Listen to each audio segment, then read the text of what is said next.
ஆதவ் அர்ஜுன் அவர்கள் இப்போது தமிழக வெற்றி கழகத்தின் தேர்தல் வியூக வகுப்பாளராக பணியாற்றப் போகிறார் என்ற தகவல்களை ஊடகங்களின் மூலம் அறிய வந்தேன். அவருக்கு என்னுடைய வாழ்த்துக்கள்.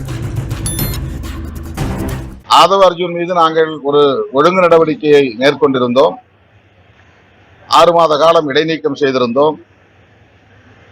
பொதுவாக இடைநீக்கம் செய்யப்படுகிற காலத்தில் நடவடிக்கைக்கு உள்ளானவர்கள் பொறுமையாக இருந்து தலைமையை அல்லது ஒழுங்கு நடவடிக்கை குழுவை சந்தித்து விளக்கம் அளிப்பார்கள்.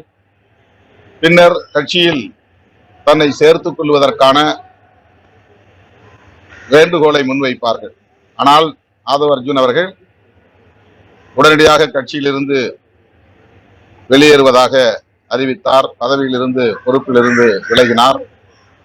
இப்போது தமிழக வெற்றி கழகத்தின் தேர்தல் வியூக வகுப்பாளராக பணியாற்றப் போகிறார் என்ற தகவல்களை ஊடகங்களின் மூலம் அறிய வந்தேன். அவருக்கு என்னுடைய வாழ்த்துக்கள்.